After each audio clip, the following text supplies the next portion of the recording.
Room Podcast, Episode 4, 2020. I'm going to say each episode before we start the podcast. Each podcast, you know why? Hopefully I have sound here. Because I started this podcast 2 years ago. All right, we have sound. I started this podcast 2 years ago, and I never put numbers to the podcast. And so I've done over 60 for the past 2 years. So that's 120, could even be more. So this year I decided to number them. So this is number 4. So basically this is the podcast. Forget all the other shows. This is it, 2020. This is the Room Podcast. The other ones are all, don't pay attention. Even though, go to my YouTube channel, ambassadorfighters.com, and they're all there. So with that said, big show tonight. Got Brendon Marotte calling in first, who come off a fabulous win last Friday night for Combat Zone 73. I was at that fight. Great fight. Brendon fought. Dan Dubuque came in. Brendon came in late notice. Fought out of their weight classes at 155 pounds. And they were the main event because the main event fell through a few days before. And as this fight was being announced, that main event was canceled. So the perfect storm happened. We had Brendon Marotte versus Dan Dubuque for Combat Zone 73, and it did not disappoint. We're going to talk to Brendon all about that fight, all about how he felt about it, how he feels now, and what he's looking for next. I did talk to him after a little bit to congratulate him, and he's resting a little bit. It was a tough fight for both of them dudes. Dan coming off a title fight 2 weeks prior for Reality Fighting, losing a 5-round fight, and then going up to Combat Zone where he's never fought to fight Brendon in his home turf. So great fight, man. Congratulations, both of you guys. I can't wait to talk to Brendon about it. You know what I mean? We got some fight footage. We got some pictures. And the Combat Zone hasn't released pictures yet for the event, I do not believe. They have released like a couple of clips that I think Nick Heiler made, and a few of their own little things, and few posters, really cool posters of the event. But I'm sure there's going to be more being released. I do believe the fights will be on video. Joe Leonard will put them on YouTube. So you'll get to see that fight in its entirety. Like I said, I have some clips of that fight, and when Brendon comes on, we'll play them, and we'll talk to him about, the fight and how he felt and all that other stuff. So let me see what time it is, because I told Brendon I was going to call him at 8:40. So we got a couple of minutes. So with that said, I got Mike Polvere and Sean Lally calling in. Sean Lally will be calling in right after Brendon. Sean Lally is usually in bed by 8:30, he told me, but he loves me. He's been in love with me for years, he said. So I'm excited to have him come on and talk to us about Cage Titans, because Sean Lally, if you didn't know, is going to be co-hosting the pre-show with me. And the final say hasn't been done on what's going on with the pre-show. Brian Gerson, that's his baby. So we're still in the dark. There could be 3 of us, but I know it's Sean and I right now. So Sean's going to come on, and we're going to talk about a little of the fight, a little bit about, who's going to be more handsome that night. I got a beard right now, but this sucker, I have right here, Premier Barbers, my boys. I'm getting shaved tomorrow because this is like out of control. You probably can't see it from there, but this is the longest I've ever had a beard. And it's probably like peach fuzz to you people. Like Sean Lally's probably, I ain't no fucking beard. So with that said, this is coming off tomorrow. I don't know if I'm shaving it all off. I never have it all shaved off. But I don't know. It's not working for me. So with that said, I got a hair appointment tomorrow. So I will be looking dapper for the fights for weigh-ins Friday. I'll be at them too. And the fights themselves Saturday, because I'll be doing the pre-show with Sean, and we'll be doing, most handsome voting. That will be done live. We are going to have, check marks of hearts. He can be the hearts. I'll be the check marks. let us know who looks the best, who's more handsome. Never mind looking the best. Ken Moy's dressing me, hands down. It's over. It's over. So with that said, I'm going to call Brendon Marotte. I'm going to let him know I'm calling him right now because Sean needs to go to bed. So we're going to get Sean on right after Brendon. We're going to talk to Brendon for like 15 minutes. I'm going to see if he's ready. He's probably watching. So we'll see. Let me shut this down. I know we have sound now, so I don't need to hear that. But why can't I see anyone talking on here? Oh, there's Aaron. Aaron Hughes. What's up, my boy? See ya. I'll see you Saturday. I saw Aaron. When did I see you, Aaron? Tuesday. Yesterday. When I interviewed Mitch. Is this Brendon telling me? Yeah, Brendon's ready. I interviewed Mitch at Regiment Training Center. And Aaron was there. Aaron told me a few beans, but we'll let him down the line mention that whenever he wants. And, of course, we'll have Aaron in here. Aaron has been in the Room podcast plenty of times. He's been on the Room podcast plenty of times. So Aaron has some news down the line, and we'll talk to him about that. And he's a close friend of Mitch Raposo and a close training partner of Mitch. So with that said, I'm calling Brendon Marotte right now. So let me get his stuff up first. Let me get his text up and his picture, because I got a picture of Brendon, and I got some fight footage, and I got some stuff of Brendon Marotte. And like I said, we'll have Sean, and then we'll have Mike Polvere to take us home tonight. Mike Polvere will talk about the card, talk about the press conference tomorrow, talk about the fight itself, the weigh-ins, and the after party, which I'm always excited about. Oh, shit, I called him video. I don't want to call you video. Did I call you video? I don't know. I might have called him video. He's probably like, fuck, dude, I'm in a robe. I didn't want to go video. He's not going video. He's probably like, why is this going video? Sorry, Brendon. Brendon, it's not video. Believe me. Brendon, you're not video. You're video with me, but you're live on phone with them, so they can't see you. So no worries. Okay, I just let my phone up. Good. Chill. Yeah, you could just hold on to it, or you could call me right back on the phone. It all works. This is fine as long as the video is pointed at the ceiling. Is that fine? Yeah, because they can't see it. I got an awesome picture of you anyway. So we don't need we don't need to. Cool. We don't need to see a live picture of you right now. So, Brendon, man, I just talked about you a little bit to, bring people up to speed on what happened last Friday night, man. Congratulations again. How you feeling, brother? And now that it's soaked in, man, let's talk about how you feeling, not only physically, but emotionally after a big win like that. Cool. Feeling good, man. I'm feeling super good. Emotionally, it was a more of an emotional fight because, I had a 9-month layoff and stuff. And coming back, I was supposed to fight after my first loss. Zebi, like I said, I got sick and then had to pull up from that. And then about 3 to 4 weeks heading up to this one, I got sick again. So it was kind of a little bit of an emotional roller coaster, but I'm happy I got it out of the way, got the win back in the winning column and everything. So it's just winning from here. Excellent. Well, as far as the fight itself and leading up to it, a late fight call up by both of you dudes, but you were actually training for a fight, like you were waiting for a matchup and hoping that something showed up. And we, Dan fighting 2 weeks earlier, that was like nearly impossible that this matchup would ever happen. But it did, brother, and it was a very exciting thing when it happened, when it was, announced. And not only because, you got a fight, but Dan coming off a fight 2 weeks prior, man, that's big news. And for him to go with the Combat Zone, and he's a big name, even though he'd come off a loss, he's still coming, he's a dangerous opponent. And you guys both went up weight, and then you fought, man. So talk about like the matchup and what was going through your head when it was brought up to you.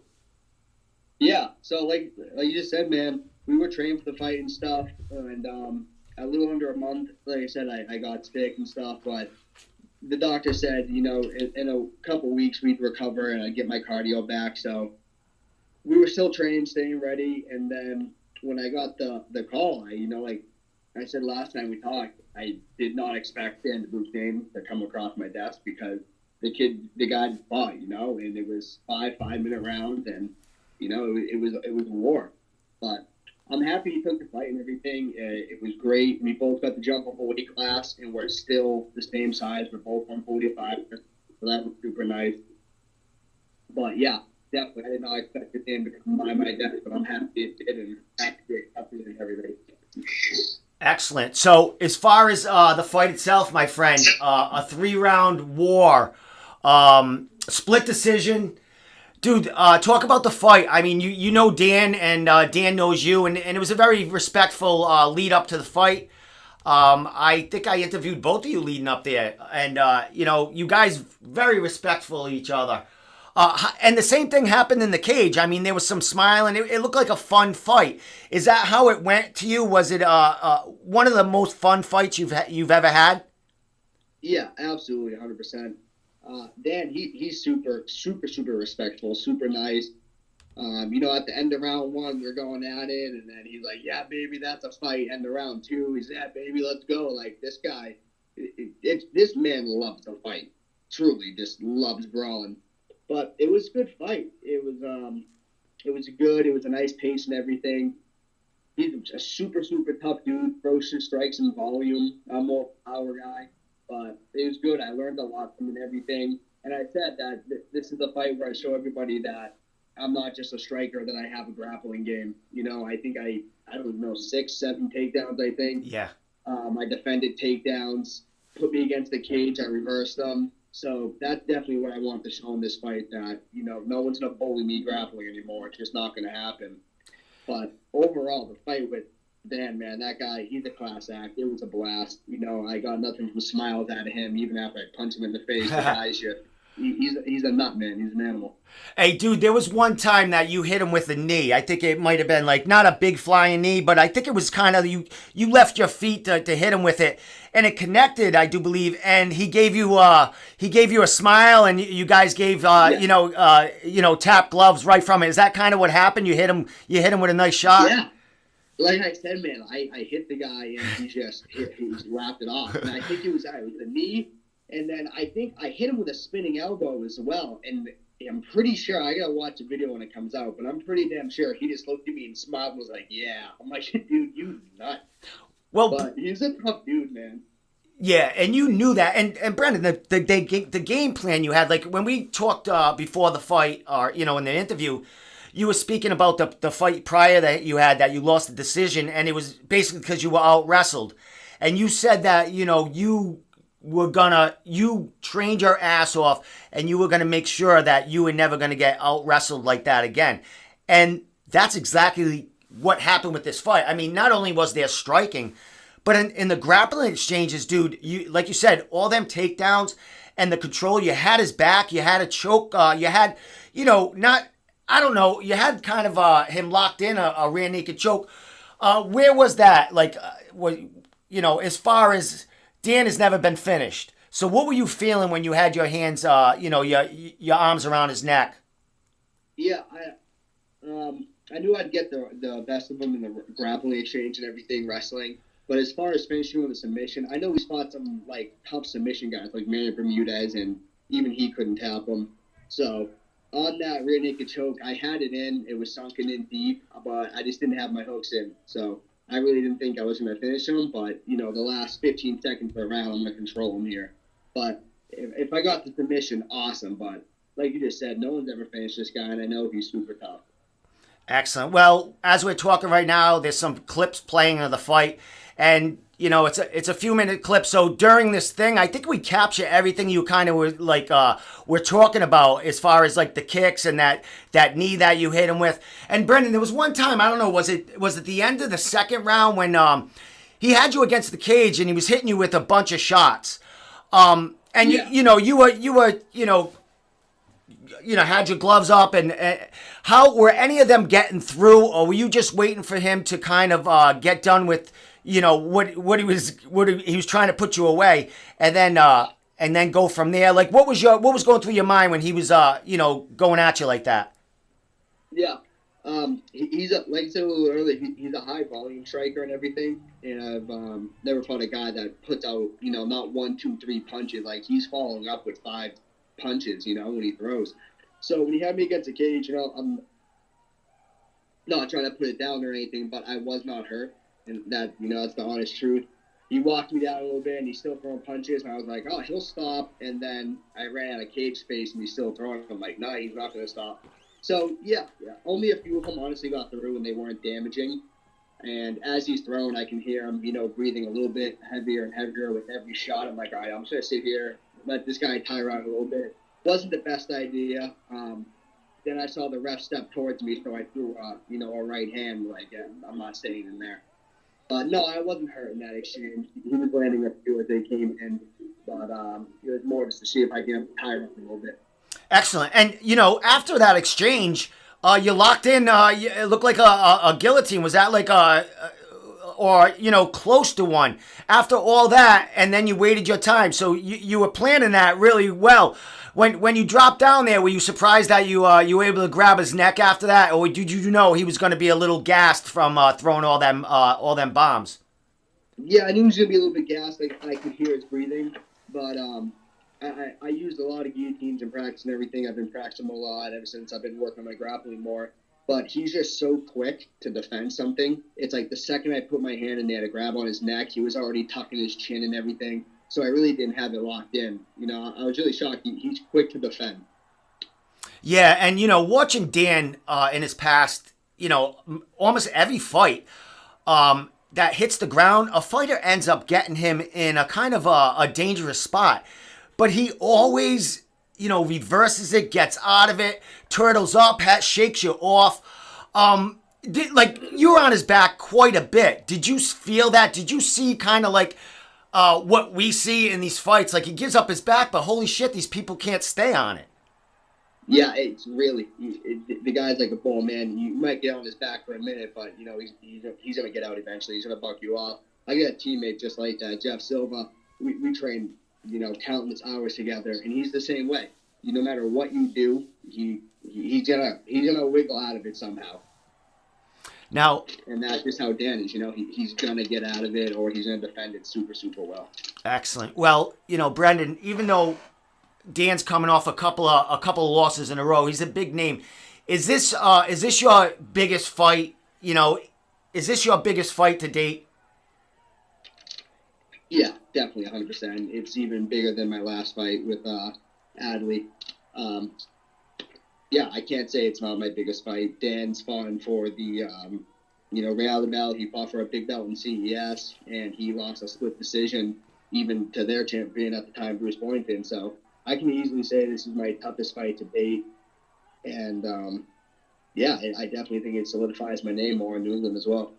Excellent. So with that said, solidifying your name, Brendon, I know we talked a little bit. It was a tough fight. I mean, you guys were both throwing shots. It was a grueling pace fight. You're a little, you got to rest up, man. So what are you looking for? I mean, you're up there now. I mean, you took out, Dan, you beat him in a close fight, and you're a young prospect. What's expected? What are you expecting to do? And, where are we looking to go from here? Yeah, I'm just looking to gain more experience, fight some more good names. I want the experience, man. I want to fight some good guys and really, like I said, just get the experience and know what's like being there with them. But the goal is UFC. 2020 is my year. I will be in the UFC this year, no matter how late notice, call, contender series, something, But I'm definitely be fighting again soon. I don't plan on taking any more. I plan on fighting. I want to whack up another win, make my resume look better, and got another tough guy on it. Excellent. And you went up to 155 here. So, you could go back and forth if something, if you have another opponent in New England or something you got to get together. I mean, you performed at 155, so there's no reason if something doesn't show up at the featherweight, you could take another fight at 155 as long as it makes sense. So you got a little movement here as far as you can kind of pick who you kind of want to go to next. You know what I mean? The ball's in your court right now. Yeah, definitely. As long as the fight makes sense and the guy's not like a freaking monster and a half, like huge. 155 makes total sense. if there's nothing around at 145. Featherweight's where I like to be. Yeah. I'm comfortable making that weight. I'm gonna run that division. But like you said, if there's hard times, someone falls out real quick, I got no problem fighting at 155. Yeah, you have to stay busy, man. I mean, you're on a roll right now. You come off a great fight like that. Before I let you go, my friend, how was the aftermath of the fight as far as like fans and friends, man? Because I mean, that was your crowd, of course, and you had Dan coming in, but definitely a very respectful opponent. So it was a good fight for everyone. There was just excitement. Two great guys, two great fighters. So how was the fan support after the fight? The fan support's always great for me. I have a huge family, and they all live in the area. I got a bunch of good friends, and they always come down. They buy tickets. They support me. They're loud as hell. Half of them are drunk as hell. They're great. right after I got out. I changed my regular clothes and stuff. And I don't think I left the venue for like another 45 minutes, hour, because I'm just talking to friends and family nonstop. I got to talk to Dan after too. Like I already said, the guy's super, super respectful. We talked everything. Grabbed a photo with him. So it was definitely good. I got tons of love and support after the fight, man. Definitely. And as far as Dan, I mean, he made a post the next day or a couple days later saying, I'm ready to go again. If someone needs a late notice on CES or Cage Titans, he'll jump in there. So we're going to be seeing him sooner or later, man. And it's good, man. So, I mean, Dan can keep fighting, and man, you're on your way to bigger and better things, bro. So last thing, bro. Anyone you want to thank, shout outs, or last words from you? Yeah, absolutely, man. Just a huge shout out to my friends, family, my coaches, training partners, Lord and Savior Jesus Christ. If you guys want to find me on social media, it's Kid Marotte on Instagram, Brendon Marotte on Facebook, and the Kid Marotte on Twitter. I'm posting stuff there all the time. And another huge shout out to CBD Mega Warehouse and Fuji. Excellent, my friend. So, Brendon, you always give me time, man. I tracked you down right before the fight to get some words with you, and you always give me the time, man. And I appreciate you let me hang out for the ride and give you some play and a platform. So I appreciate it, man. Thank you, man. I appreciate you just as much. You give us a platform and everything. You help us get our names out there and stuff. I very much appreciate it. I love talking to you, man. Being on your show and stuff. It's great. All right, man. Thanks so much, Brendon. A lot of shit going on this weekend. A lot of movement in the New England MMA fight fans and fighters themselves, brother. So I'm sure you're going to be looking at what goes on this weekend, man. And Brendon, we'll definitely talk as soon as something pops up and you got something to tell me. I'm here for you, all right? Definitely, man. Once the news hits my desk, I'll shoot you a message. All right, my man. You have a good one. Take care and have a great weekend coming up. You too, man. Oh, there you are. All right, take care, my man. Later. All right, Brendon Marotte. That was awesome. And I didn't get shut down from Facebook for having fight footage of his. So, not yet anyway. And as soon as I started playing the fight footage, I hit record on my OBS. So if Facebook, excuse me, I'm going to burp. Excuse me. If Facebook shut me down, it would still be recorded and I could send this to YouTube. I've learned my lesson. So who's talking to me right now? Is this Beans? Who the fuck are you? Oh, it's... I'll talk... All right, I'll talk to you... Oh, poor thing. I'll talk to you later. No. All right, listen, I got to answer someone real quick. It's a fighter that I was... Listen.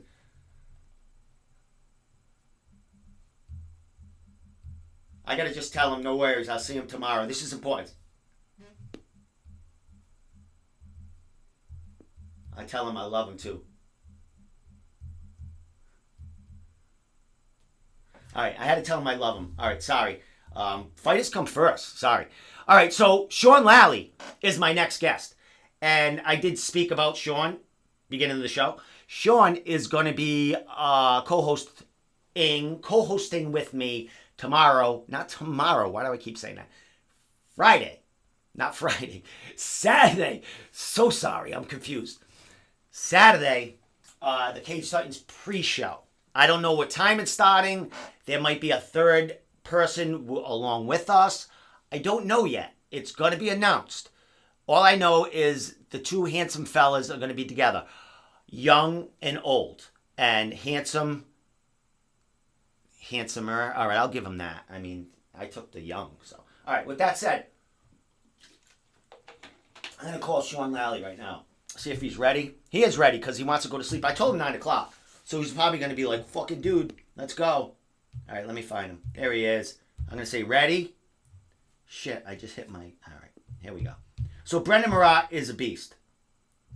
And Dan Dubuque is a beast already as well. All right, so let me get Sean's shit up here. Where are you, Sean? Yeah, he's ready. Look at that handsome devil. Now that's a beard. Even though Sean's got like a full beard now, I want that. I want Sean's face. I want that beard. My daughter told me to dye this. I won't do it because everyone will be going, did he dye his beard? Did he dye his beard? Domenico dyed his beard. That's what you'll hear. All right, I'm calling Sean right now.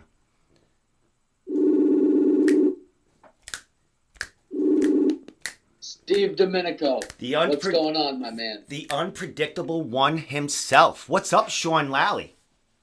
Oh, not too much. I'm getting ready for bed. I stayed up late for you. I told you that I would stay up for you. It's the Handsome Wars, brother. You had to stay up for the Handsome Wars here. But on the other side of that, the reason I need the sleep is because this is kind of like a beauty competition. On Saturday night, I'm going to have to make sure I've had enough rest to out-handsome you, and that's going to be a difficult task. Out-handsome you. That should be a shirt. We're going to have to talk about that, Sean. Sean, I was just admiring your beard on this picture I have. I don't know how old this picture is. I think your beard is probably an inch or two longer than this picture on here. But it is an outstanding barber job here. That's what I want. I look like the most interesting man in the world kind of beard. That straggly, dirty old man beard. Yeah, exactly. And I really think that you're making the right choice of trimming that thing down before we are co-hosting the pre-show, because alone your beard looks okay, but if your beard is side by side with my beard, it's not I totally understand. I know what you're saying. So with that said, tomorrow, Sean, I do have a hair and beard appointment, and it will not disappoint. And what I'm going to do is I'm going to take your picture with me, and I'm going to go, Jay, I want this. I'm getting the haircut too. Can you do this for me? Well, maybe he can remove some of your head hair and glue it to your face. and if it happens, I'm videoing the whole thing. Yeah, for sure. So, my man, we got a big night coming. Big night. Not only for you and I doing the pre-show, but a lot of friends and training partners of yours are going to be on this card, man. What are you thinking about the Cage Titans 47 biggest event they've had in the history of Cage Titans? I agree with that last sentence that you said. I believe this is the biggest fight card that Cage Titans has ever put on. I've been telling people about it, people that don't even know about fighting. I'm getting excited talking to about it, just because the caliber of fighter on this card is really phenomenal, and it's a mix of up and coming, hungry amateurs on the card, all the way to guys that have fought in the UFC, to the best of New England. And I mean, it's just showing what Michael Polvere is doing with the talent pool he has. I think guys are catching on, and the guys that kind of had missed the train earlier are trying to hop on now because they see all these fighters being pulled up from Cage Titans directly to the UFC. And that's another big part of this card, is we have some guys that are right on the edge, and a big victory by knockout, by submission, or performance of the night, if you will, could project them to the Contender Series, to the UFC. And then there's other promotions out there too. And, we got Bellator out there, we got the PFL. So this card is super exciting. Like you said, I have a lot of teammates fighting on this card, and I'm excited to do the pre-show. I decided that I wasn't going to fight on this card, and I reached out to Michael Polvere, and I said, how can I be involved? Because I love Cage Titans. I love what they do. I love the venue, and I'm excited to be there and sit cage side. And here's something, another thing about this fight, Sean. All these people that we're stepping in for, like Johnny Cupcakes, he leads the pre-show. It's his show. He's fighting on the card. Jay Perrin, who does commentary for Cage Titans, he's fighting on the card. So they had to bring in the handsome people to, you know. So we're actually going to be just as important as the fighters, Sean. Maybe even more important. I completely agree, and I've been looking forward to spilling these beans. I had a question for you too, Steve. Have you ever tried flicking the bean? I know you spill it a lot, but well, no, I've never tried flicking. What is it? Flicking or flicking the bean? Flicking the beans rather than spilling it.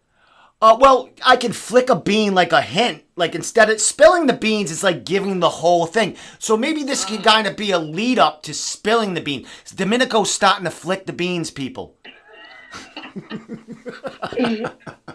All right. I think we have another t-shirt. So, all right. So, Sean, you mentioned like the talent pool in here. I spoke to Mitch Raposo last night. I did an interview with him. And he was speaking, it's not only a competition between the fighters and the opponents, but each fighter on the card is in competition because they're in a race to get to the UFC in the Contender Series. And it's kind of like they're in competition to see who's going to go first. Do you kind of see, do you see that? Because you're right in the fighting lines there, training with these dudes, you know what I mean? So do you hear some of that chatter like, this is my time, that's my time? Or do you hear more fighters talking about, like, let's all go, we're all going? I mean, I think that everybody has their teammates' best interests in mind, but at the end of the day, everyone is trying to reach their personal goals and their personal highs in their career. And to Mitch's point, I didn't hear him speak on it, but from what you said, it makes a lot of sense because there's only so much room. They're only going to take so many guys from a Cage Titans card. If you win a boring decision, even if you're 4-0, 5-0, 6-1, 11-5, whatever you are, if you win a boring decision, you might not get the nod when two other guys that were ready to make that next step. And I think there's at least like 4 guys that are probably ready to jump up to the next level on this card, in my mind, just thinking off the top of my head.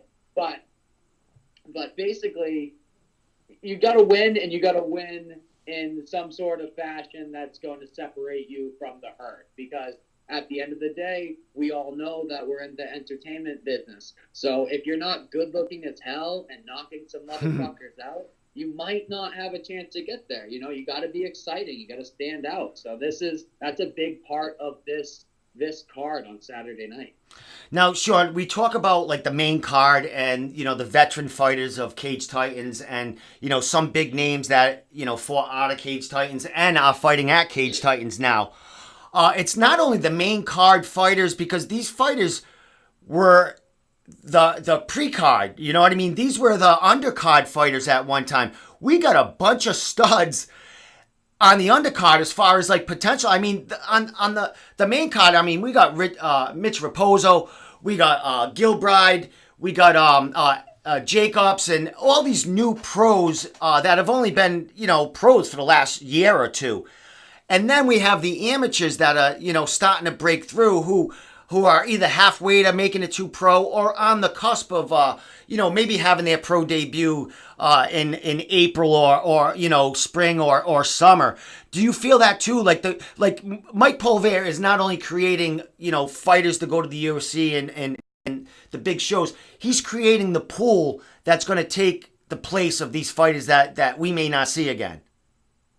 Absolutely, because at the same time, Mike's done such a great job to try to get these guys to the next level and wanted to see these guys get to the next level. Mike's not the type of guy that's going to want to hold on to someone like Jeff Perez because he wins a couple fights. He's not going to want to hold on to him and just get him to sell tickets and make his own promotion better. No, he wants him to go up to the next level. But Mike, being the intelligent promoter that he is, has, like you just said, built up a whole talent pool. And there's so many rungs on this ladder that everyone's hungry and everyone wants to move up to the next rung. So by the time the guys that are ready to go to the UFC take off to the UFC or the Contender Series, there's 10 other dudes waiting to replace them. And that's just a way to keep Cage Titans going and continuing to become a better and better promotion. Because if you just try to keep your fighters around, they're not going to be happy. They're going to want to go around to other promotions, and they're going to get burnt out at some point. And if you're not building the talent pool below, once all those big names leave, who's going to sell tickets? Who's going to draw the crowd? Who's going to get the media there? So he's doing it right. He's planning for the future. He's helping guys, what he's always preached, get to that next level and letting Cage Titans be a platform. And it's continuing to get better. And I'm happy that I've been able to see it through the process and be part of it. And, you know, as far as like what he's adding to shows, each show, I mean, you know, I got some pictures floating around right now, and he's got, you know, he's even going, not replacing, but he's adding ring girls. He's got new outfits for them. He's always adding new bling as far as lights, new things to the shows as far as analyzing fighters' stats. Sean, I mean, you've basically grown up in the Cage Titans cage, and you've been there when kind of he was, you know, not where he is now with the bling and stuff. What's it like to be fighting for him in the past and see the progression? Because you're still in it. I mean, you can still be in that cage whenever you want to. What have you seen, and what changes really stand out that from the first time to now that he's really done and really taken off in New England with this promotion?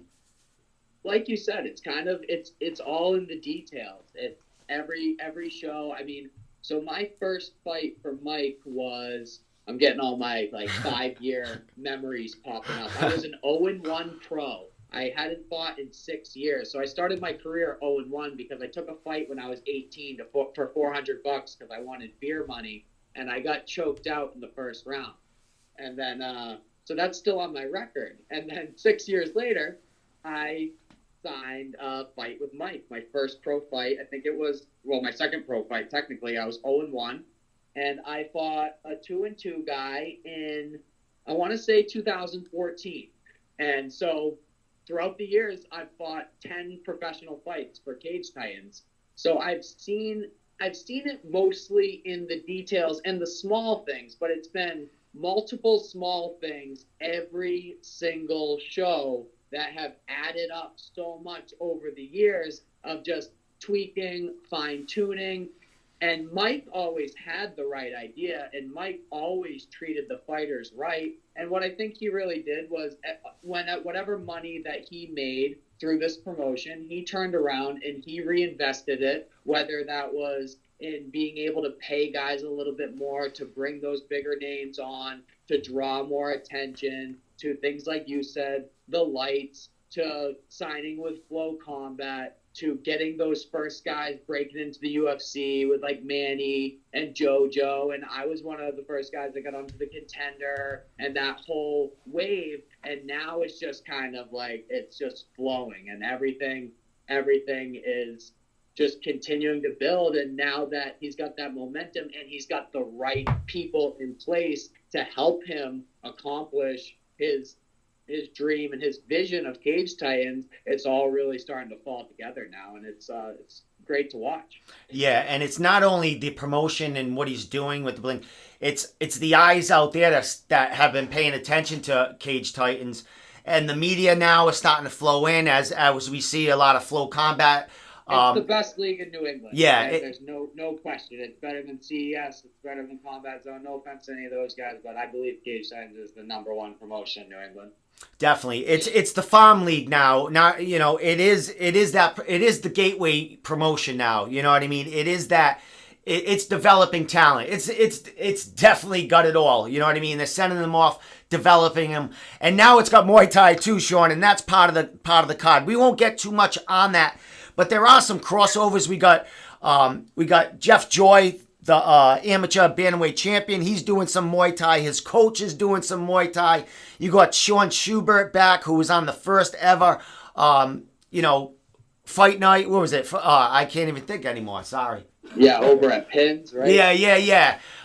So we talk about Mike adding things to the show. Now he's hitting, the Muay Thai side, because as we know, Sean, you being in the game, me, being media and going to so many smokers and shit, you have a lot of MMA guys that go and get Muay Thai fights or, get that stand-up stuff to sharpen their game. You know what I mean? A lot of them come into the MMA world doing wrestling and BJJ as their bread and butter, and they want to develop them hands, so they start jumping in smokers, Muay Thai fights.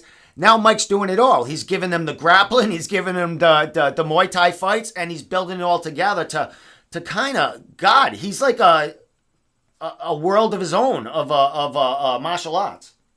And then he goes as far as to put you and I next to each other on a show.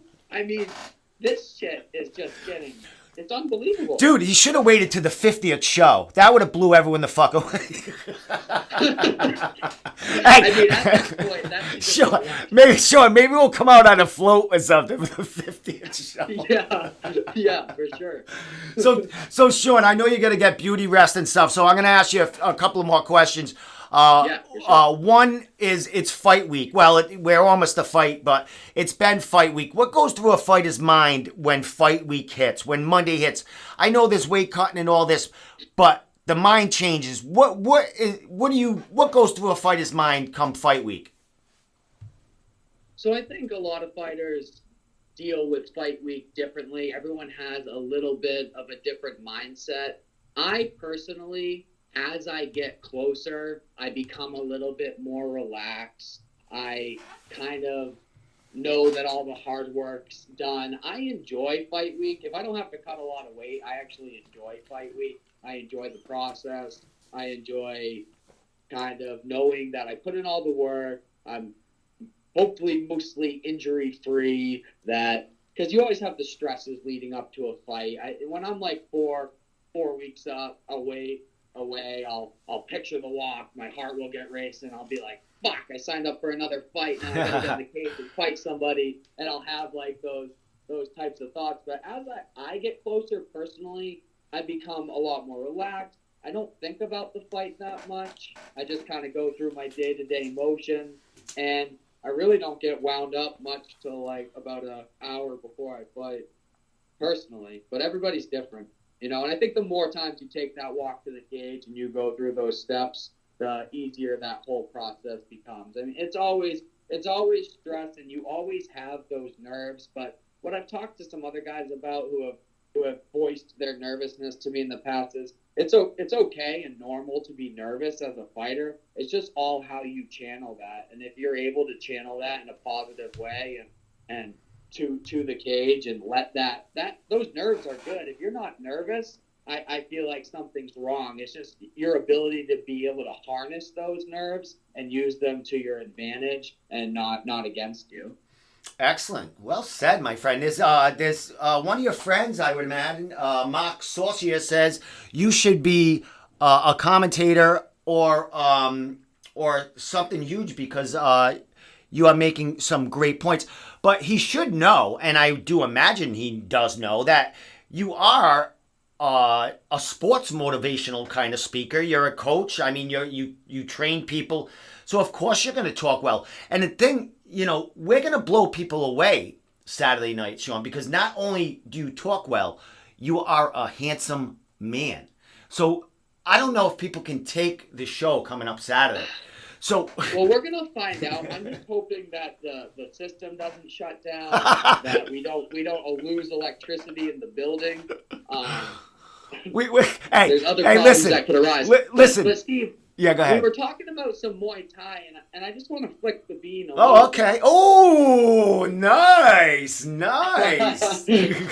So there's been some conversations back and forth with me and Michael over the last couple months, and honestly, where I'm at with MMA is I honestly don't really give a shit to be in the UFC anymore or to continue to really chase an MMA career, and I've kind of come to terms with that. I'm quite happy with that, actually, but I'm investing my time and energy into other things. And it's really hard at the time to train in every facet of the game: jiu-jitsu, wrestling, boxing, everything like that.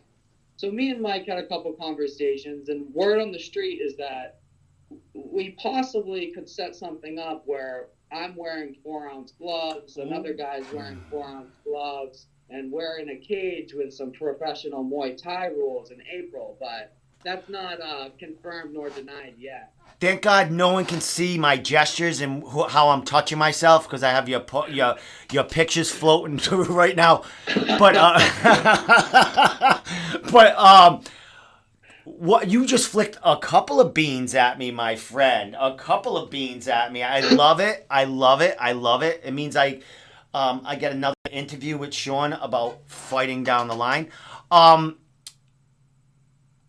You know what? I should have. You know what? I should have. It's not for anything except for the fact that I love to train, I love to fight, and I have to knock a couple more motherfuckers out before I retire. Well, you know, Sean, I'm a very intelligent man like yourself. I mean, I stutter a lot and I don't make sense sometimes, and I do piss a lot of people off.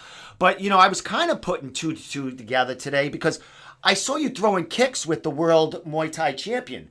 And I'm like, yes, the surgeon. Yeah, and I have this intuition about myself. Like I get spidey tingles kind of thing. My spidey senses start. Like a little tingle of the bean. Exactly.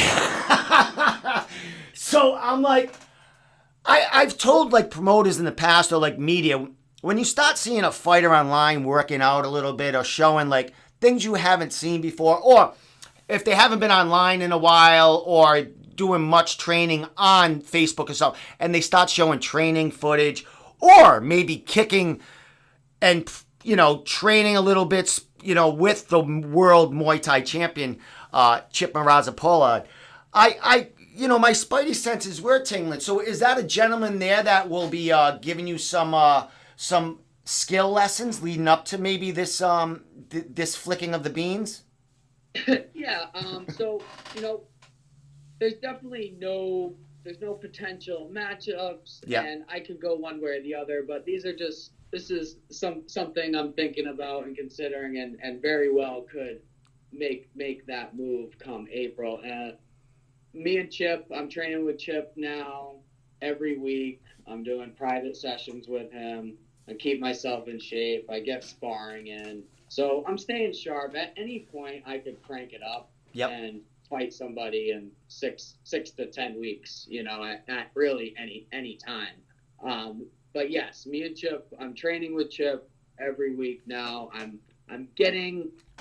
trying to improve my overall abilities as a martial artist, and I want to fine tune some more violent techniques. I want to elbow people in the face more. I want to be able to knee people in the head, and I also blend my own style into something that has maybe a little bit more finesse, but doesn't lose sight of who I am as a fighter. So, it's definitely something to look out for, and you will see me in the cage.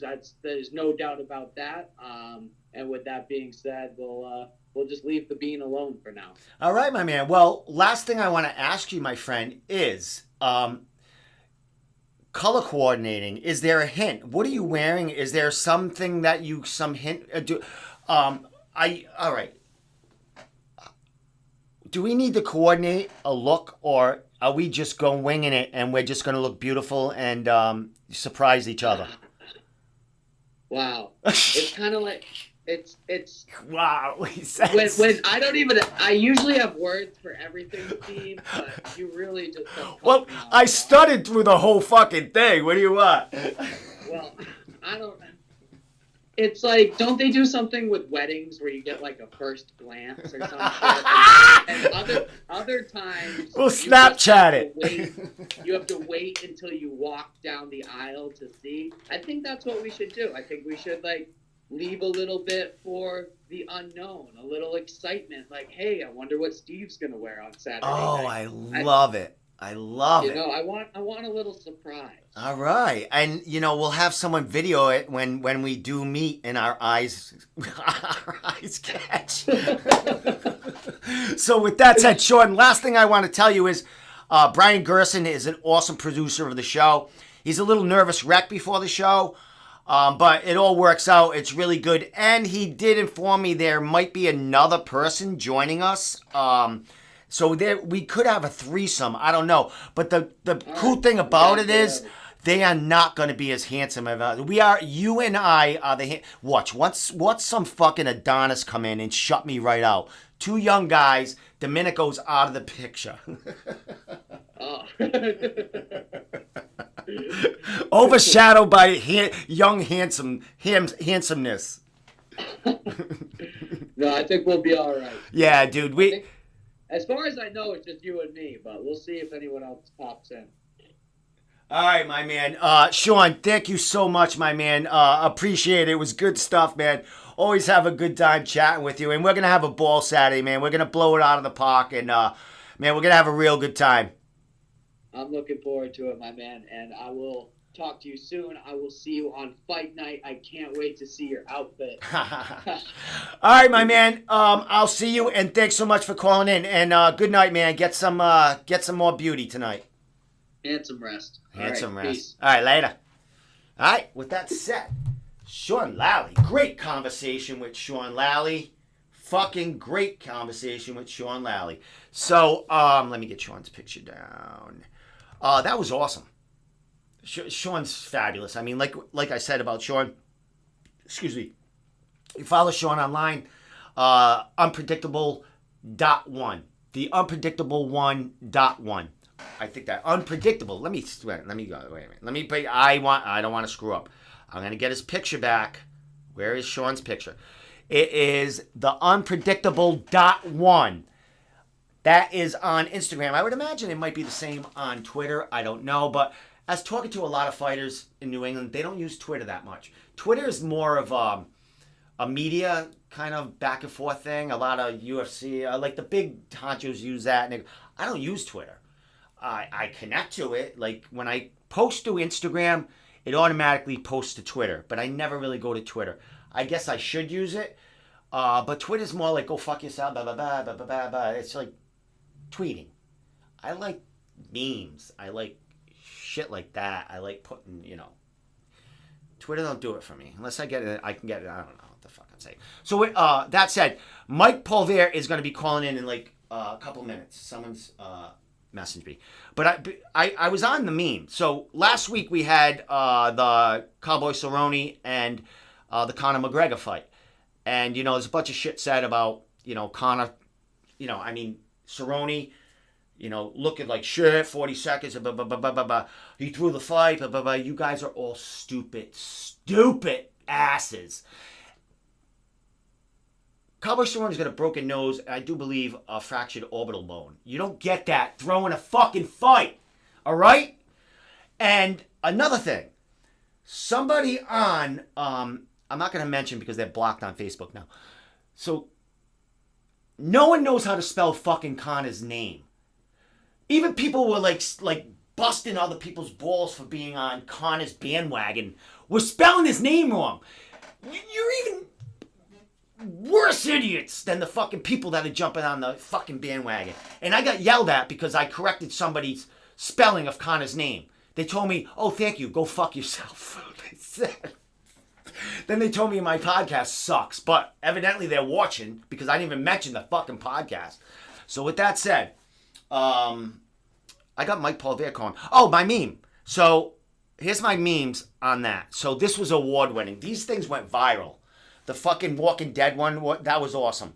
Like, just read them and think about them. Will you please read them? And Stephen Smith, forget it. That's, self-explanatory right there. But take a look at them. Them are mine. I made them. I make 70% of my memes. The other ones I steal. But usually when I steal a meme, I share it from where I stole it from. Like, I don't save the picture or steal it and then fucking say it's mine. All right, motherfuckers? All right, Mike Polvere is watching now, so let me see if... I don't have a picture for Mike Polvere, but I do have his schedule for tomorrow, so... All right, let me see if he's ready. Where are you, Mike? Oh, now. He's like, what time are you thinking? Now. Now, in big words. All right, Mike Polvere is going to call up right now. While Mike Polvere calls, I'm going to put his schedule for tomorrow and Friday. Is that it? Oh, no, that's his picture. Where the fuck is it? Where is it? That ain't it. Oh, let me put that up. Oh, I was supposed to put that up when Sean was talking. Shit. Oh, there it is. All right, let me move this over. Right here. Let me move that over and get that other thing out of the way. I don't need that other fucking thing in there. Hold on. There we go. All right, calling him now. Call you now. I'm calling you now, Mike. Sorry. There you are. Mike Polvere coming up right now. What's going on? What's up, Michael? How are you, buddy? Doing good. I was just watching you talk about me. You said now. Yeah. Oh, that's kind of cool how that works, huh? Like, it's like now. And then you hear it said. Dude. Yeah, I was just sitting here and I was like, when's he calling? And I'm like, I got a bunch of shit to do, but I knew I didn't want to miss your podcast for fight week. Dude, I just had Sean Lally. Did you hear Sean? Sean is amazing. I knew that already. Not only is he handsome as hell, but he's an amazing talker and he knows his shit. Well, what's funny is like, you look at Sean and you just think of like this big brute barbarian. And, it's hard not to think that when you see him and you've seen him fight. But yeah, he's very well spoken, very intelligent. He runs an amazing business. He's got a lot of great qualities about him. But yeah, you're kind of right. When you first see him, you're like, holy shit, this guy's scary. But he's got a lot to offer. Yeah, I meant to ask him about that picture of you guys at that last press conference when he's looking at you deeply like that. What was that? Was that just, did you say something or was that just someone the picture was caught at a really great moment? That picture just happened to be caught at the moment. Like, some people were thinking that maybe that, like, he knew his opponent pulled up, but at that time, his opponent missed his connector flight. So his opponent at that time was still at an airport at a layover waiting to come. So we didn't know what ended up happening was going to happen. So, like, in hindsight, when that picture came out, it's probably like, oh, that's Sean when he's looking at Mike, like, where the F's my opponent? But nah, that just happened. That's just his face sometimes, too. Yeah, that intimidating look until, you start talking to him and, and then that all goes away. You see him. So, Mike, my man, this is the week you don't sleep, right? This is it? Oh. This fight card, I actually stopped my no sleep last week. I think Wednesday. It's been since last week of Wednesday, 4, 5, 6 a.m. Going to bed and waking up 2 hours later. So yeah, man, but it's why why we do it. We do it for Saturday night when the place is packed and we get to see those fans and their faces, and I get to see those fighters and them living their dreams. Man, I wouldn't give it up for the world. Well. The dreams are going to be big this fight card, man.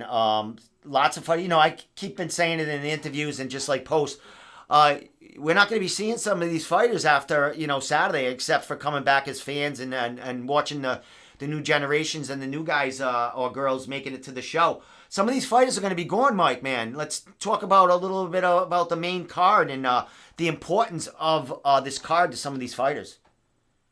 Yeah, man. I mean, it truly is amazing. Like, never in my wildest imagination when I started this 10 years ago that we would be such a launch pad that we are today for these fighters that are going on to the UFC or potentially going on to the UFC. I mean, I've said all along, like, I don't care what your reason is for fighting, whether it's to fight once and never again, or fight because you want to go to the UFC, whatever it is, you have a home with us. I And it's crazy how now we've not only become the place that you fight once and maybe never again, or just to test the waters. We've kind of become the place where if you want to go to the UFC, you come here to Cage Titans. It's truly amazing to see how far it's come. Mike, was that a vision of yours? Did you think you would ever be where you are right now as far as the gateway? You are the farm. You basically are the feeder league in New England to the UFC and the bigger promotions out there. I feel like a lot of promotions, I've been around for a while and I've seen promotions come and go, not only on the local level, but the national level. I think when people set up their goals that are way too high and too obtainable, or they try to set out to become something in particular, they always fall short. I'm never trying to become, the largest regional or the largest local or the next Bellator or the next WEC or Strike Zone or UFC. I'm just trying to constantly compete with ourselves and become the best Cage Titans. So, I feel like I never really envisioned it here because we just take it step by step. I take it one show to one show. Like, just because we did something good at 46 doesn't mean I'm going to do it the same exact way at 47. And as long as you're competing with yourself, where you're meant to be is going to be. Excellent. Well, dude, you outdid yourself this card. This is by far, as far as I go back and, memories of when I wasn't doing media for the shows, this is the biggest card to date with some of the biggest names in New England as far as talent pool on it, man. How did you manage to... I mean, we spoke in the past, people, fighters are knocking down the door, calling you on Messenger, trying to get on cards, but... for a card like this to stay together and not like lose fights and stuff like that, how'd you keep it all together? Did you make a deal with the devil or something? How did you get an all-star lineup like this crazy together, bro? Yeah, because I'm an idiot and I never say no. It's people like, how'd this fight card get so big? It's like, all right, well, when my budget was X amount of dollars, and then I was like, ooh, this guy wants to fight too, and ooh, that's a nice fight. And that's a main event worthy fight, and then it was like, ooh, that's a main event worthy fight. How do I say no to that? And then it's like, well, that's another main event worthy fight. How do I say no to that? And the next thing you know, we got friggin' 5-6 main event worthy fights on one card. And I think it's a testament to the fighters. I said it all along. They chose to test themselves. In a day and age where you can shop yourself to other promotions, I never signed fighters to an exclusive contract. They are free to fight wherever opportunity arises. They could have shopped themselves and took easier fights. They wanted to be on this stage. They wanted to test themselves. They wanted the toughest fights they can get. And they worked their ass off. They stayed healthy. They trained smart. And they're ready to go this Saturday night. Excellent, my man. Well, I don't want to keep you on too long. I just wanted to get some beans. So let's just talk a little bit about the schedule. I got the Fight Week schedule event poster up right now. And, Sean and I talking about things that you add to the shows. It's never ending, all the stuff that... you're doing the fight breakdowns with Hammersmith again. You're doing great posters with, you're doing the press conference and all. So let's little talk about what the lead up to Saturday. So tomorrow it starts off, right? Tomorrow starts off, and I'm hoping that we have a little bean spiller help us tomorrow with a little moderating. You're always known to stir the beans, and I got to say, tomorrow's press conference should be, as the kids would say, lit. We got people that are not afraid to speak their mind. Diego Silva will be there for the first time, coming up from Brazil by way of Florida. Jay Perrin. They've already been going at it back and forth on social media. This is the first time they'll see each other. And Jay Perrin, if you've been around Cage Titans, he's never had a loss for words. Johnny Cupcakes, he wrote the book on shit talking locally in MMA.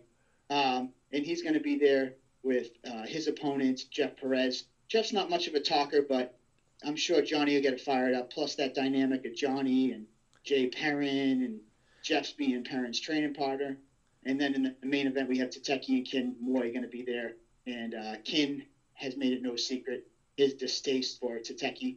And I'm sure we're going to get some interesting sound bites out of that one, too. Hey, as always, Mitch Raposo will be there. And Mitch has made it no secret he's planning on stamping his his place in New England and the bantamweight division. And though we may be talking about Johnny and Jay Perrin and Jeff Perez and Tateki and Kin as the upper echelon of the bantamweights right now in terms of like how long they've been around and their records, Mitch is intended on putting on a performance that says, I belong in the mix with those names as well, and I belong in UFC. So it should be fun. Excellent, my man. Yeah, big names, big people going away. As far as tomorrow, my friend, yes, I'm in. I will be the moderator. I will be spilling the beans, and I will be asking a couple of my own hard questions to these guys. The names that you mentioned, two of them might not give anyone else any airtime. Is there going to be a timer? Is there going to be security? How are you going to manage this tomorrow, Michael? We should have asked Sean Lally to come. But you know what? I mean, at the end of the day, I strongly feel that, you know, though it's going to be a little heated, and I expect it to, and whatever it is, what it is, I think at the end of the day, everybody respects me enough, and that they know when's enough. You know, I can speak for last show. Johnny had a huge win over Bruno, and things got pretty heated in his celebration. And the minute I walked in that cage, I grabbed him, and I'm like, all right, Johnny, look at me. I'm standing in front of you. Take it down a notch. Let's chill. So I think that though it might get heated and give you some good sound bites, at the end of the day, I don't think we're going to have too much trouble with, you know, because out of respect for everything that goes on, what we do. Dude, there's people who will want to pay to go in there. Is it open to the public? It is open to the public, and I tell guys, I welcome people to come down. 1 o'clock tomorrow at Tavern on the Wharf. If you can't make it, we'll be streaming it live. This press conference is more intended to be streamed, but we would love for fans to come down because it just adds to the oohs and the ahs and the excitement as well. Well, I mean, we can, you know, if there's crowd there, if they're fight fans, we can have, you know, if someone wants to ask a question from the crowd, I mean, all is welcome if you want to come down and be part of it. I mean, you can only fit so many, but, you know, come on down if you're in the neighborhood. Also, Mike. Also, we're going to, just real quick on that note, since we're going to be streaming it, we will be moderating the comments. So if people are throwing comments into the questions into the comments, that fan interaction will be there as well, so we can read those live as well. As long as it's not Zach Cyril asking the stupid questions. Yeah, excellent. Definitely. He's been trolling me a little bit. He's starting to like me now, I think. He's like, you know, he's starting to show up on some of my feeds and stuff. It's kind of fun. So, you know what? I mean, he messaged me in Messenger to make him memes and stuff like that, or try to. I'm like, dude, you know, some of these will get me put in prison. Never mind kicked off fucking Facebook. So, and you know they will. So, Mike, I mean, you know, as always, we have weigh-ins Friday at Pins, 1 o'clock. That's when they go on Facebook Live with that, right? Yeah. So, well, fighters will be arriving at 12 for the scales, but online we'll be streaming at 1 o'clock. You know, we love this platform of being able to stream all these types of things because, you know, we know during the fight week people got to work and they can't attend them live. So we want to make sure that we can get them behind the scenes and let them see that action because I think it really brings you closer to the fight. It gets you more invested. You know, you hear the stuff they say at the press conference on Thursday. You're going to want to tune into the weigh-ins. We all know everybody wants to see if there's any like mean mugging at the weigh-ins, so they'll be watching then, and then it just gets you even more jacked up to watch the fights. In addition to your pre-show that you guys do before we go live fights. Yeah, the weigh-ins are cool too when you go live. I mean, people can actually see the opponents face off. They can size them up and kind of, you know, look at the demeanor and you know, like you said, it starts to stir up and it's real at that point. Yeah, it's all posters and graphics up until that point. And then it's flesh and blood. It's like they're in front of each other's faces. They're eyes to eye, and it's real. You're absolutely right. Excellent. So, Mike, we come to fight night. What are we up to? We have 22 fights. What do we got exactly? Yeah, so we're at 22 fights. Just a couple like housekeeping issues that I'll spill the beans here. You know, I want to make sure I'm clear. Roberto Young, who's taking on Joe Giannetti. Roberto Young. I only bring this up because usually this is stuff behind the scenes, but Roberto Young, for the record, is not going to be able to make weight, so we're going to be bumping that fight up to 160. I only state that publicly for the pure reason that we know what Joe Giannetti went through with missing weight when he was over to England, and he's catching a lot of slack, but he was on target to hit 55. Roberto Young's the reason this fight's going up to a catch weight. So I just wanted to make sure that was clear. So there's no rumblings online. Excellent. In addition, He's been a little. I mean, it's been quiet with Joe. I mean, he's down to business. He's just going in there, and I like what I see. I mean, or not see. I mean, Joe is like, I haven't seen much of him online, or he's going there and he's doing business.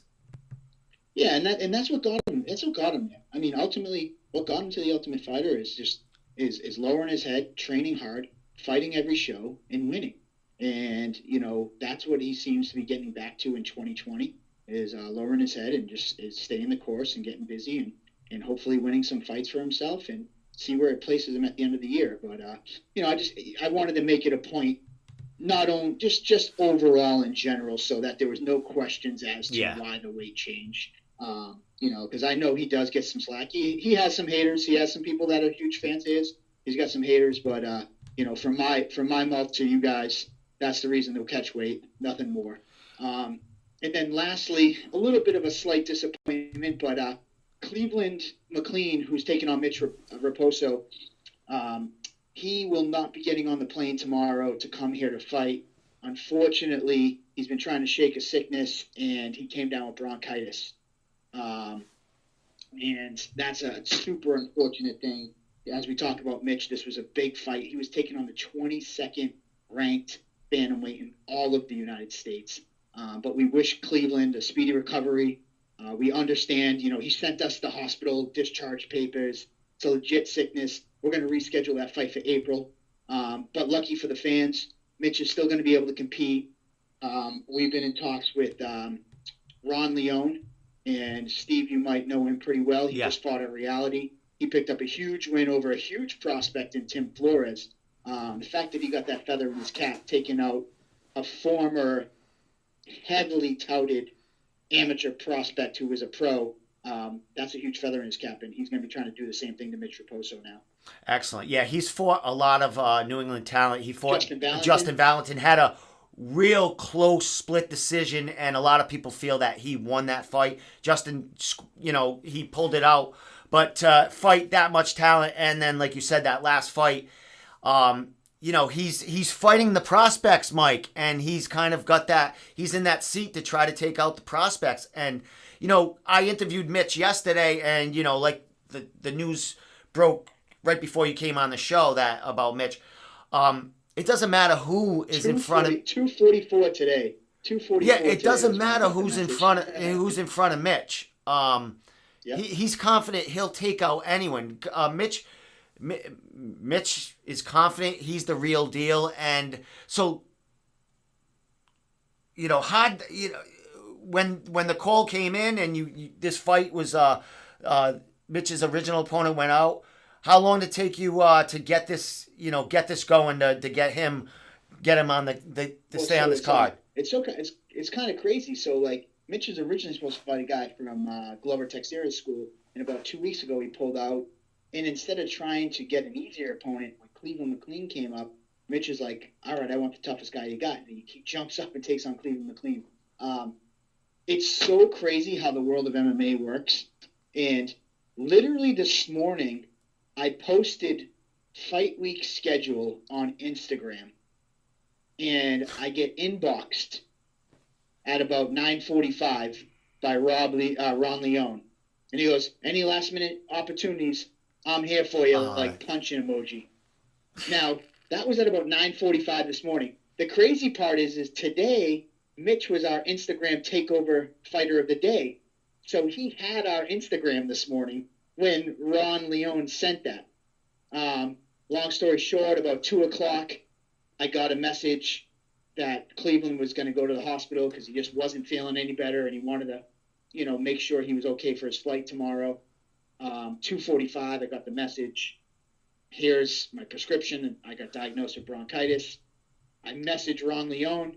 Hey, Mitch is down. If I got a guy, Mitch Raposo. He goes, I'm in.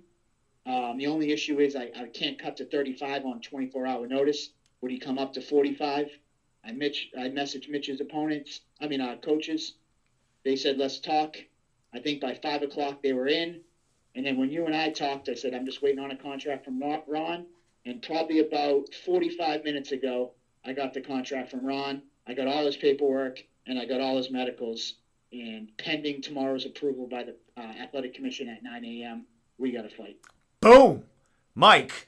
Yeah. You didn't need any problems, and here you come with a big one, because as we know, a lot of eyes on Mitch. He's one of those guys that we were talking about that, you know, might not be here after this fight with a big win. So it was huge that you had to keep him on this card, man. And you did it, bro. I mean, and it's crazy, and not for nothing. Like, hats off to Ron Leone. Like, this kid, like, he's been in this situation before. He took on Justin Valentin, who was an undefeated amateur, multiple champion in different promotions, in Bellator. And then last show, Tim Flores was one of the best flyweights coming out of the amateur ranks, out of Nick Newell and Jeremy's FAA Academy out Springfield area. And he was able to pick up that decision win back at Reality only 3 weeks ago. So this kid's coming. He's ready, and this should be fun. He has plans to disrupt. He has no problem coming in and disrupting plans, and he's looking to do that for Mitch. Hey, Mike, he loves going into enemy territory. Let me tell you, after he won that fight at Reality, that whole place was booing him, and that dude handled it incredibly well. He was very cordial with the crowd while they were booing him. He just kept talking through him about, being very respectful. So, I mean, you got a guy in here that's, got a level head on his shoulders. Who's coming in here to spoil the party, man? It's more intriguing than the fight that that Mitch had planned before. Even though the opponent isn't the same caliber, he's still a dangerous fight for Mitch. Yeah, definitely. And I got to give credit to Mitch. Like, I don't want him to eat these words by putting it out there to the public, but he did kind of say to me, he's like, "Hey, listen, man, you got anybody else?" Like, and I'm like, "Dude, we're less than 24 hours. Like, this is gonna be the option you got." And Ron's ready, man. It's gonna be fun. I'm just excited that we saved that fight, and able to keep it going forward. So yeah, good to both guys, because this is a totally different game plan. This is risky for Mitch too. Because don't get me wrong, huge. He's going up a weight class to take this guy on, who's taken out some guys. So this is going to be interesting. It's not definitely a walk in the park for Mitch. No, not at all. And this, like Mitch and I's interview, this fight that was going to happen on Saturday night, regardless of who it is, it's how he has to perform. And Mitch said this is the fight that's probably going to blast him into the Contender Series. So this is important on all levels for our young prospect here. And we learned last fight, and I say this all along, like, that's why they play the game. That's why they fight. Like, fights aren't fought on paper. And we saw that last fight card with, Rob Fuller. If they were talking about Roxy taking on Macy Barber and the biggest underdog and how crazy it was that she won this fight, like, I would say no one picked Rob Fuller to beat Jacobo, and he came in and silenced it. We've seen this before. John Adams coming in and silencing the crowd against Trevor Goody. Like, we created a category in 2019 for our awards for crowd silencer. Just because they're coming in from out of state, just because they're going against odds, they're coming in to win. Yeah. And fights aren't fought on paper, and that's why they're fought in the cage. And who knows what's going to happen Saturday in this fight. Excellent. Well, Mike, I think I've kept you on long enough. You got a busy week. We got a busy week ahead of us. Last thing, my friend, somebody was asking about how to purchase the fight, how to see the fight online if they're living out of state. So shout that out. Shout the last thing, maybe Saturday night, what times the fight starts, and take us home. All right, man. So I got to give a congratulations to all of New England and every one of the fighters on this card. I just had to email everybody. There's no more tickets. There's no more sales. Not one ticket, not two tickets. No, it's just my buddy. It's my mother. There is no tickets left. We set a record for Cage Titans at Memorial Hall. This is the highest gate we'll ever have. And I got to give credit to these guys for pushing themselves on social media, hustling those tickets. And what's really satisfying for me it was risky putting on so many high quality fights on this card, but the fans are coming out to support this kind of card. So you'll see many more of these in the future. But congratulations to all the fighters. This place is going to be packed like it's never been before. And this isn't promoter bullshit talk. This is a record. I'm shitting my pants on the inside, being like, how the hell am I going to fit more seats in there? And we're down to the ones and twos of like, can we squeeze a chair in here? Can we squeeze a chair in there? So good job, everybody. It's going to be loud. It's going to be exciting on Saturday. If you're from out of state or you just didn't get your damn ticket because you waited last minute, you can go to Flow Combat. If you go to CageTitansFC.com, there's a link to Flow Combat, or you can just go to Flow Combat, log in, sign up for an account, and you can stream it live. If you're coming to Plymouth and you want to be around the fight festivities and the after party and all that stuff, we're going to set up a stream at Tavern on the Wharf. So if you're left outside, you can walk over to Tavern on the Wharf, have a few beers, and waiting for us to get there at the after party. Doors open at 5. The first fight is going to be right when the doors open. So get there, come in early, get there early, and right when the doors are open, we're starting things off with Adele Lolik and Josh Belanger kicking things off. They'll be in the cage by 5:15. So we're going to start right on time, if not a little early. So get there early. That's all I got to say about the show. Excellent, my man. Hey, is this the first time you're streaming the event at Tavern? Is this the first time you streamed it outside of the? So I was looking at numbers. So our highest gate was Randy Costa's last fight. I want to say last January, Cage Titans 42. So we actually had to stream the show at Tavern that night because we had to turn people away at the door. So we don't normally do it because obviously we want people in the building, but we're going to have no choice. And we still want the people to come to Plymouth and, enjoy the festivities and be around the fighters and be down there to support and be around like-minded fans. So we'll pack it up in Tavern as well. And then we're going to have a blast all weekend. Awesome, my man. I can't wait, bro. I mean, it's like it's 4 days of heaven coming up right now, man. Mike, like always, man, I appreciate all the play you give me and, give me things to do for their promotion. I want to stay busy and, I like the beans. So I appreciate everything you've done for me and, let me be a part of it. Listen, man, somebody told me a long time ago, like, we show away and what you do with it is all on you. Like, so, we gave you a platform, you had your own platform, but we like having you around and, everything you do is not because I let you. You're more than willing to jump in, get your hands dirty, and that's what we appreciate about you. You do it for not only Cage Titans, all the New England fighters. You've got me to a point. I told you personally. I'm like, I feel guilty when I share someone else's interview because I'm like, I feel like I'm cheating on you, but it's all love. It's all love. So hey, Mike, we appreciate everything you do. Hey, Mike, we know the cream. Yeah. We know the cream rises to the top, brother. So we know exactly. So we appreciate everything you do. And fighters, if you haven't got on board, whether it's Domenico or whoever, make sure you're talking to these media members. You're giving them the time because if your goal is to get to the next level, guess what? You're gonna have, just like you practice your fighting skills, you're gonna have to practice those mic skills, and you're gonna have to practice how you talk to media and things of that nature. So get your reps in now. Like, don't turn down any interview. Reach out to these guys and yourself and get on the podcast and talk and just get used to it so that it becomes second nature to you. Because I'm telling you right now, I was out there with Jay Perrin and Richie Santiago on the Contender, and every one of the people that when they were doing their interviews were like, "You guys done this before?" They're like, "Oh yeah, we commentate for Cage Titans." So like, you can definitely tell you've been in front of the camera and a mic, so it definitely resonates. And if you watch Peter Barrett on the Contender, you could see how it came through in his interview. It's super comfortable. That comes across on screen, and they love that stuff. And if you see in the UFC, they're using these guys more in other roles, and that's what we do at Cage Titans. I don't want to bring in some broadcaster. I want to promote our guys and use our guys.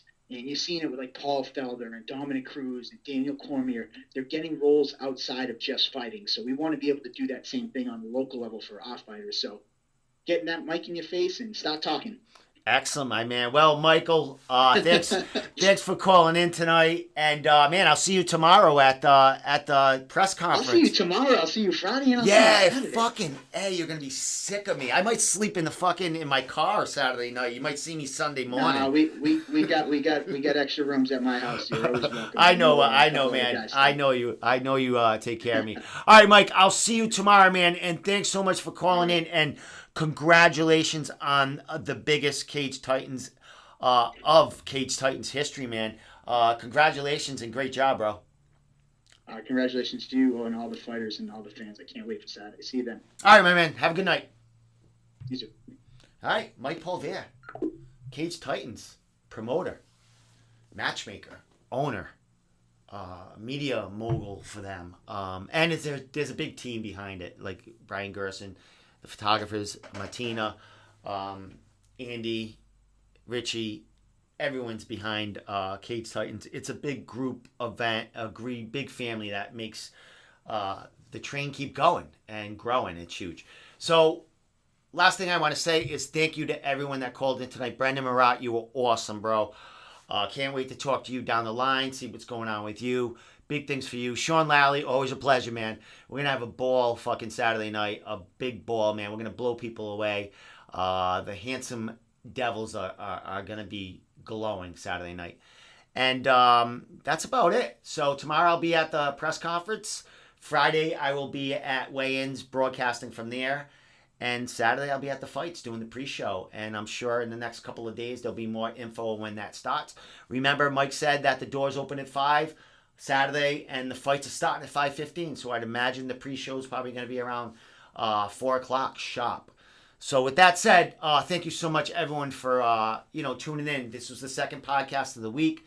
We had a great one Monday with the dudes from Lausanne who are fighting Saturday night, man. It's been a fucking great friggin' 3 weeks of pushing media for New England MMA. There's tons of cards, tons of shit, tons of fighters, tons of movement, and I'm fucking stoked to be a part of it. So with that said, thank you, Smith Anchor Printing, for all you do for me. Walt, the Smith family, Walt Anderson from 24/7 Inc.